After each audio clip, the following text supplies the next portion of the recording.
Psychology of babies when you say no for the first time, what's actually happening in their brain. A parent says no for the first time and expects nothing. Maybe a flinch, maybe nothing at all. The baby is 7 months old. They don't understand language. They've never heard the word before. So you say it, calmly, the way you practiced, no, and then you watch their face do something that nobody prepared you for. It doesn't crumble immediately.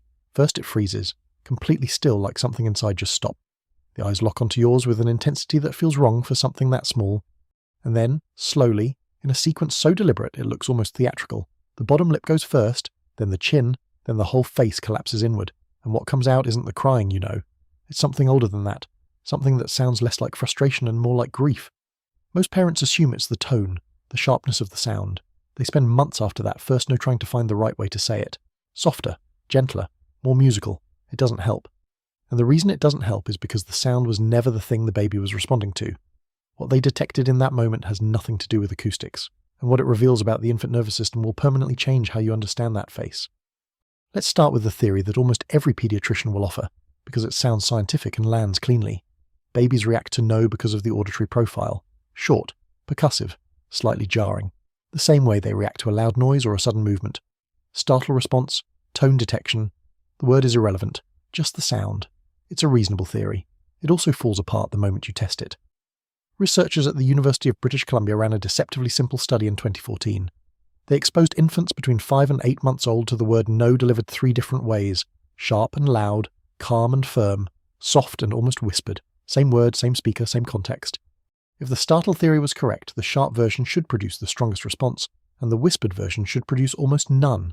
What they found was that response intensity did not correlate with volume or sharpness. It correlated with something else entirely, something the babies were reading beneath the acoustics.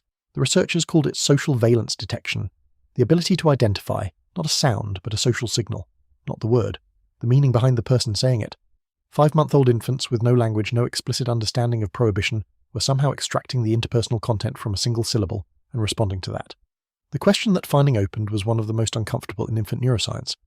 If they're not hearing the word, what exactly are they feeling? The answer came from a 2016 study out of NYU's Infant Cognition Lab that the mainstream parenting world almost entirely missed. The researchers weren't studying language, they were studying something they called social prohibition processing, the mechanism by which infants begin to understand that certain actions produce a specific response from their attachment figure. What they found was that babies as young as 5 months old show a measurable neural response to caregiver disapproval that is categorically different from their response to any other negative stimulus. A loud noise activates the auditory startle circuit. A sudden movement activates the visual orienting response. But caregiver disapproval, even mild, even brief, even whispered, activates something else. It activates the same network that processes social threat. And social threat, in an infant whose survival is entirely dependent on the continued responsiveness of 1 or 2 specific humans, is not a minor event. It is, neurologically speaking, an emergency. Here is where the science goes somewhere that makes researchers pause before they say it out loud. Because what they found next involves pain. Specifically, the relationship between social pain and physical pain in the human brain, and what that relationship looks like in an infant. Naomi Eisenberger at the University of Michigan spent years mapping the neural overlap between physical hurt and social rejection in adult brains using fMRI.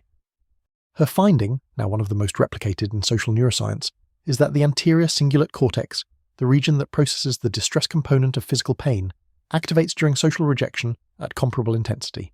The brain, in other words, does not clearly distinguish between being hurt and being rejected. They run on overlapping hardware. Now take that finding and apply it to an infant, whose neural architecture is even less differentiated than an adult's, where the circuitry for pain and the circuitry for social processing are more intertwined, not less. The freeze you saw on your baby's face when you said no for the first time may not have been confusion. It may have been the neurological equivalent of a flinch. Your disapproval, for approximately 2 seconds, may have registered in your baby's nervous system as something closer to physical pain than you have ever been comfortable believing. That's not a reason to never say no. It is a reason to understand exactly what you're doing when you do. Now, I need to tell you about a set of experiments that sparked significant ethical debate when they were first published, because the findings were so counterintuitive that the implications made people angry. Researchers studying infant stress responses ran a comparison that nobody had thought to run before. They measured cortisol levels in infants after 2 different events: brief physical separation from the caregiver, the kind that happens when you leave the room, and brief episodes of caregiver disapproval, a stern expression, a firm no, a moment of emotional withdrawal, followed by the parent remaining physically present. The assumption going in was that physical separation would produce the stronger stress response. Absence is more threatening than a frown. That's what common sense says. That's not what the data said. In infants under 12 months, caregiver disapproval with the parent still in the room produced cortisol elevations equal to or greater than brief physical separation. Your emotional withdrawal, even momentary, even for the most developmentally appropriate reason in the world, registers in your baby's stress system as a threat at least as significant as you walking out the door. They would rather you leave the room smiling than stay in it disapproving. Think about what that means for a moment, because it reframes what's happening on that baby's face completely. They're not sad about the toy you took away. They're not frustrated that they can't touch the thing they wanted. The object was never the point. The threat they're responding to is not the loss of the thing. It's a 2-second read of your face that told their nervous system something it is not equipped to contextualize or rationalize or survive alone. That you, the person their life depends on, the external regulator of every emotional state they have, briefly, for reasons they cannot understand, withdrew. That face isn't a tantrum in progress. It's a nervous system doing exactly what it was built to do when it detects that its primary attachment figure has shifted. And now here is the part that changes what you do next. Because Dr. Ross Thompson at UC Davis has spent 3 decades studying the long arc of what the first no builds, and his findings are not what most parents expect. The first no is not a problem. The first no is the beginning of something. Specifically, it is the first raw material for one of the most critical developmental achievements in human cognition, which is the ability to tolerate frustration without falling apart. To hear a limit and remain regulated. To want something, be told no, and survive that experience intact. The prefrontal cortex, the region that will one day allow your child to pause before reacting, to feel an impulse and choose not to follow it, to sit with discomfort long enough to make a decision, is not born developed. It is built. And one of the primary inputs that builds it is exactly this: wanting, being told no, feeling the cascade, and then, with support, coming back through it. Every time that sequence completes, a small amount of neural architecture gets laid down. Emotional regulation is not a trait, it is a construction project, and it starts here, with this face, with this word, with you watching their chin tremble and staying in the room. But there is a version of this that does not build anything, and the research on it is clear enough that it belongs in this conversation. Data from Harvard's Center on the Developing Child makes a distinction that most parenting culture glosses over entirely. It is not the no that shapes the developing stress response system, it is what comes after the no. Researchers found that infants and toddlers in environments characterized by frequent disapproval, followed by warmth and repair, the parent says no, the baby cries, the parent stays present, reconnects, the relationship restores. These children showed measurably more robust development of emotional regulation capacity over time. Their stress response systems learned the full lesson. Alarm is temporary. Rupture is followed by repair. The world is survivable. But infants in environments where disapproval was chronic, unpredictable, or consistently unrepaired, where the no came without the restoration of warmth afterward, showed fundamentally different cortisol response profiles. Not more sensitive, more dysregulated. The alarm system that never learns alarm ends doesn't get stronger.